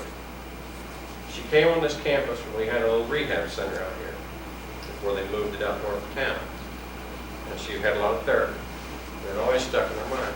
So she said, you know, someday I'd like to pay something back. So when Phil and Roberta Kirshner, when they sold out their business and got up in years, one of the things that they did was they established a Kirshner Fund for OSU Okmulgee, a thing called the Handicap Fund. They have endowed that account, which means it's in excess of $10,000. The $10,000 account, they have it set up in one way. And they said, okay, you can take 90% of whatever that thing earns from the OSU Foundation, and you can distribute 90% of it. But 10% of it's going to be retained in the endowment, so it's always going to be perpetuated. It's always going to be there. You're not going to take anything away from the corpus. It's always going to stay at $10,000 or above, and the 10% is going to make sure that you keep something. They have been extremely generous, and there's been a tremendous amount of people that have done that. One of the things that we're working on right now is a thing that's called a new state law, 489. The state of Oklahoma in 1989 set aside $15 million. And what they did was they said, okay, if you as an institution, a college, can go out and you can raise private funds up to an amount of money equal to this $15 million that we've got, we will match it dollar for dollar out of state funds. So they set up three things, one called a lectureship, professorship, and a chair. The cheapest one is a lectureship, $25,000. Matter of fact, have a meeting this morning with a guy who was going to take it to his board and ask for $25,000. Next year, he's going to try to get his $25,000 again. I Haven't heard yet whether the board approved it, and I'm just kind of wandering around all day long waiting. But when we get that 25, we're going to get 25 from the state. If we get $50,000, we got a professorship. We get $50,000 from the state. If we get $250,000 for a chair, we're going to get $250,000 from the state of Oklahoma. And these are endowed funds. All you're ever going to spend is the interest. You're not going to touch the courses. So they're going to say, okay, yesterday when I went down and presented this thing, excuse me, to the board, the first thing they said was, how do I know it's going to be used on OSU Okmulgee? And I said, well, it says right here in the law, it's going to be used by the institution that's awarded to. And they said, well, if we give you this money, can we give you some money next year? And I said, absolutely. That's no problem at all. We'll set up another lectureship for you next year and every year after that. And this firm has been extremely good to us. They have given us $16,666 every year for about 5 years. So I'm in the hopes that what they'll do is combine the year and then that half of another year and give us the 25 that we need. These have to be fully funded. These are endowments that we're working very strong to try to establish a lot more of them. We have one that's in place right now for $31,000, and we got $31,000 in the state. There is the one that's hanging downtown right now, and there's one that's in Houston that I haven't heard back on. What are we going to do with all this money? Well, if we can get this money, what we're going to try to do is we're going to say we're going to face lean times at some point. We know that we are. We have. If we can raise some money from private industry and get this matched with state funds and have this kind of money sitting over there in an endowment fund drawing interest, then what we're going to do is we're going to be able to maybe fund part of somebody's salary off of that, which frees up money that had to go to salary for equipment purchases. So that's the idea. That's the selling point. That plus the matching funds. Let me go back one more time and say something about the OSU Foundation. So you say, okay, fantastic. We're giving all of this money. And it's going over to Stillwater, and somebody over there called the OSU Foundation has got it. How do I know that they're doing wise investments with it? The Board of Governors of the OSU Foundation consists of 34 people. They're appointed for 6-year terms. If you look at the people that are on the Board of Governors for the OSU Foundation, pretty well leads like who's who in business. There are people that have a need and a alliance with OSU. Now, they're not all from Oklahoma, but there are some people that are vice presidents or presidents and CEOs of companies that graduated from OSU, and that they want to give something back to OSU. So for 6 years, they're going to serve on the Board of Governors. And all that they're going to do is they're going to come in and they're going to try to make sure that they're investing the money wisely. A few years ago, there was a couple of little shakeouts. One of those was the fact that the OSU Foundation had got some bad PR. They got some here recently again. I don't want to address that because that's a personal thing. But basically, the thing that happened a few years ago was that they were heavily invested in a lot of stocks. And the stocks, a lot of them were in South American countries. And because of the racial relationships down there and one thing or another, they thought they ought to bail out. So they sold short, and they lost some money. Unfortunately, we have one person who we have an endowment with who has never accepted it. And we have not even been able to make contact with them since. Most of the people realized that what they did was they took a little bit of a bath for a while with that endowment funds. What they've tried to go into, the foundation, is they felt they'd go into government bonds because they felt that they may pay a little bit less interest, but by the same token, they were secure. They were not going to be, subjected to things like countries that maybe have a coup, like Russia, which I thought was fantastic. The news of today, coup is all over with. I was listening to the news there a minute ago, and they said that the people who were the coup leaders had got on a plane someplace outside of Moscow and flown to some area in Russia. And Yeltsin had put out a pickup where it said, they're to be arrested as soon as they land. And I guess supposedly I just heard on the news coming over here that at 1 o'clock, I think Gorbachev is supposed to be back in the Kremlin. For what good it is, I don't know. I do know that just like last night talking to Abe Hale with American Airlines, I said, what's this mean to you, Abe? And he said, American has been working on places over there to do engine overhaul and things like that. In other words, that's a big growth area for us, all that area over there. So you say, well, that doesn't really affect us, but it sure does. We had the dedication of the student union. The speaker was David Cruz, who is the senior vice president of American Airlines in charge of the M&E Center in Tulsa. The avionics program that we now have, I don't know if any of you are electronics, but I assume some of you are. That we've got an awful lot of support from Abe Hale, the guy that gave the speech last night. American is very, very interested in this campus. We now have an aviation alliance that just went in and dedicated last Friday in Tulsa. So all of these business linkages, they all come back to one thing, the fact that what we're trying to do is we're trying to promote ourselves to industry so that industry will help promote us, the things that we need, the equipment, the cash, the support, the whole thing. And we have to have some kind of a vehicle to administer all of that, and of course the OSU Foundation is that vehicle. Is there any questions that you've got or anything that I can perhaps answer besides that saying, you know, what's this deal with the OSU Foundation? That's the end of the paper. Because I got my own personal opinion.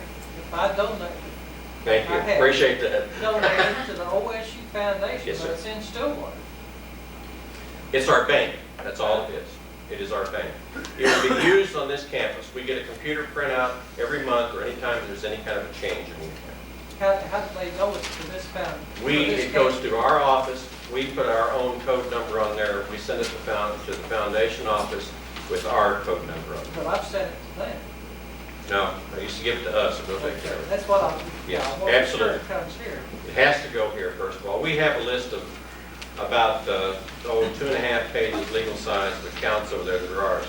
Matter of fact, I mentioned the fact that the endowment's $10,000. Let's just say, for instance, I've got one set up in my mother and father's name. There's not $10,000 in there. And yet I would love to have the interest that could generate. And so what we do is we have one account over there that's kind of a catch-all account. We separate them here, but in Stillwater they don't. So that's just a general catch account. So what money is I've got in my mother and father's name, it's in there, and there are some other ones. Totally, it equals $10,000, and we're getting interest off of it. But when it comes back to this campus, we have to sit down and take the interest and figure for each person. But it's worth it because we're getting interest. If you don't have $10,000, you're not getting paid the interest. It's as simple as that. Sometimes the scholarships are straight pass throughs. Anybody in business? Yeah, you are. And sell it to you.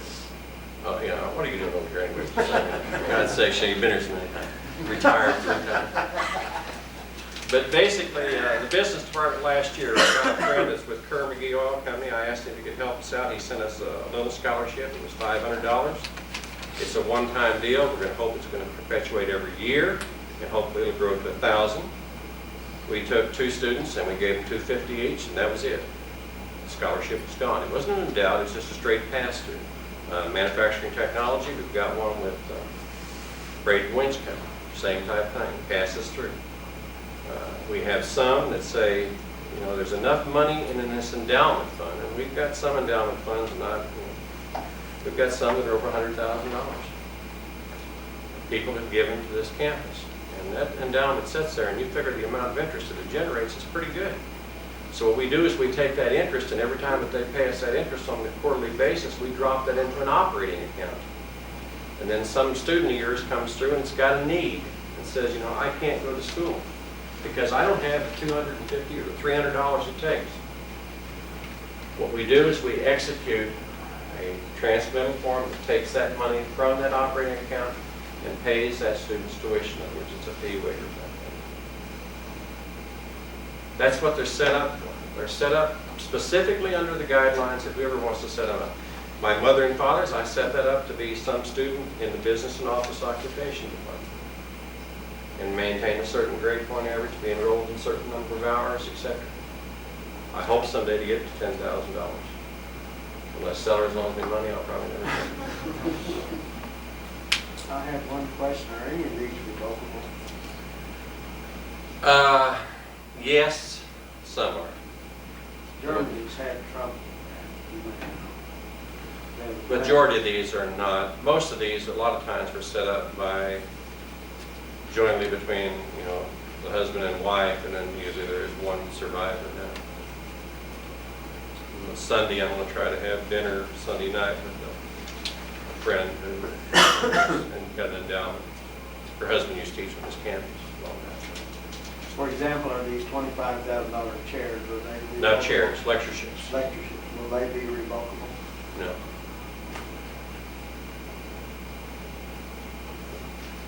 If you give us $25,000, well, we're going to take that $25,000. Now, you don't have to put that with the OSU Foundation. Those are a little bit different. Can I give you $5,000?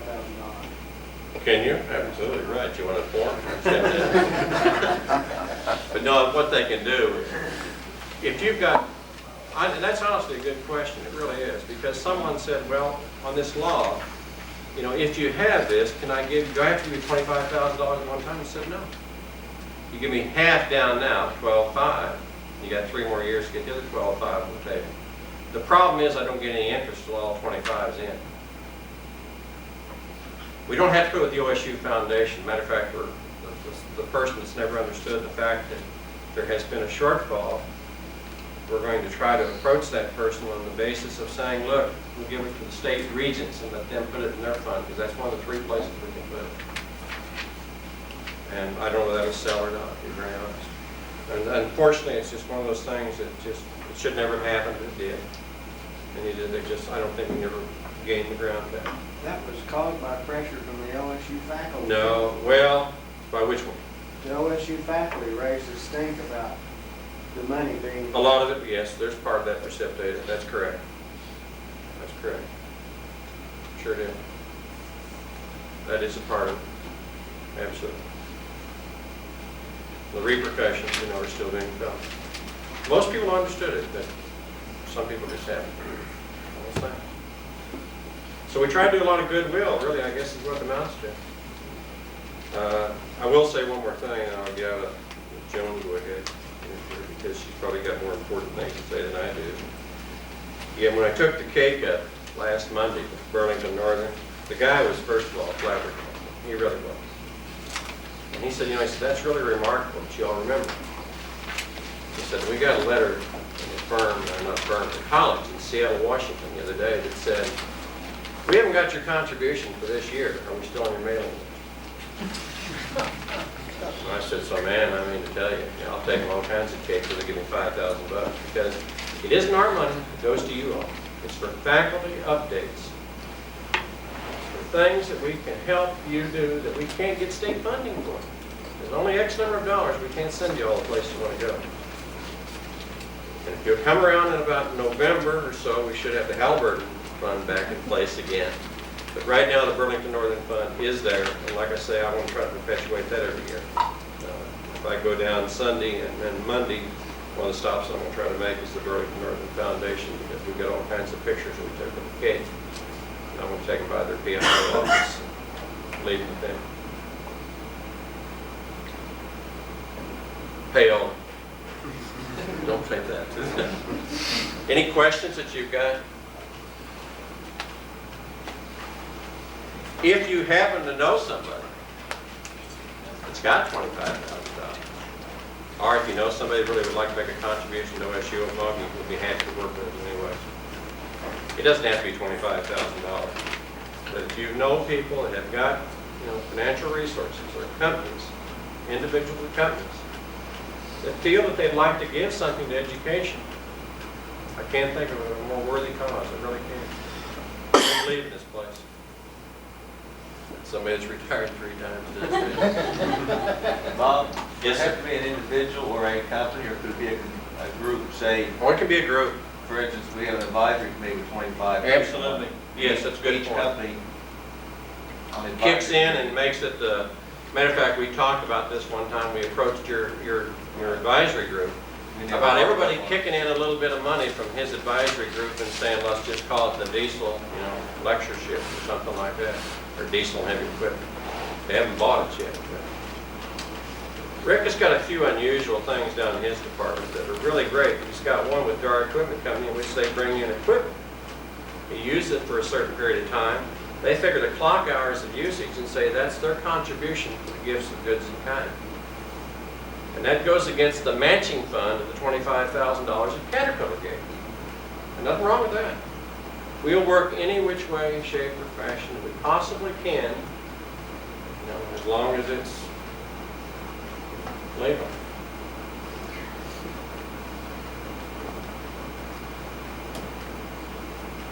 Hospitality Services does a great job. I'm sure you all are very aware of that. They really do.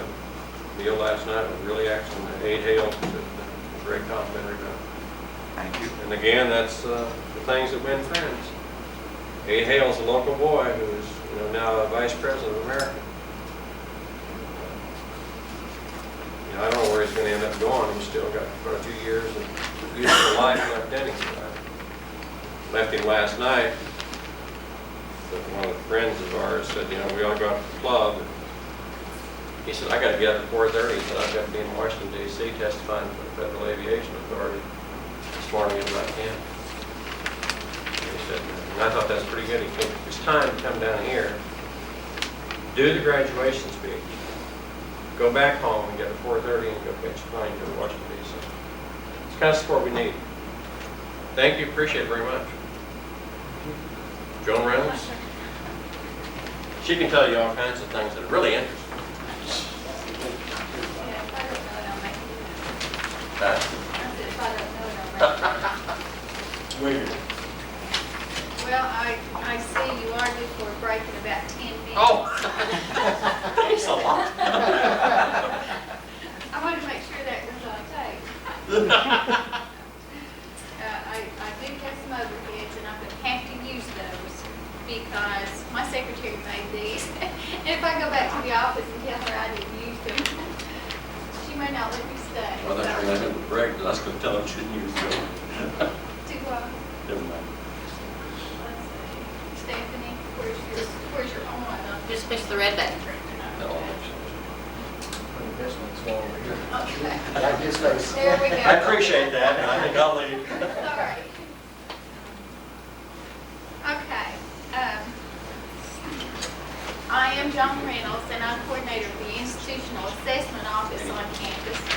It is a relatively new office, I guess, in every way. It's a new position on campus, and I'll give you the reasons that we do have this office now. But physically, my office is located just across the hall here in the student union in the office suite. Penny Northcross is my secretary there, and Penny keeps us all in line. She's also the academic affairs secretary, so she does keep us in line. Okay, eventually, my office will work with every office on campus. Okay, and what we do is gather data. Okay, we have been given guidelines to document our ability to fulfill the mission that we have stated. So I'm going to show you our purpose.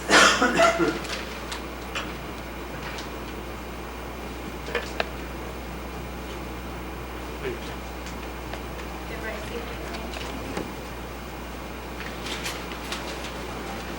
Okay, the purpose of our institutional assessment program is to provide data which documents the effectiveness of the institution. And I think documents there is one of the key words. If you ask 10 people who know anything about institutional assessment what it is, they'll give you 10 different definitions. I've probably given out more than that myself, but I've settled on this one because this gives just an overall simple picture of what it is. Okay, now I want to tell you why this office was established on this campus and is being established on every other college campus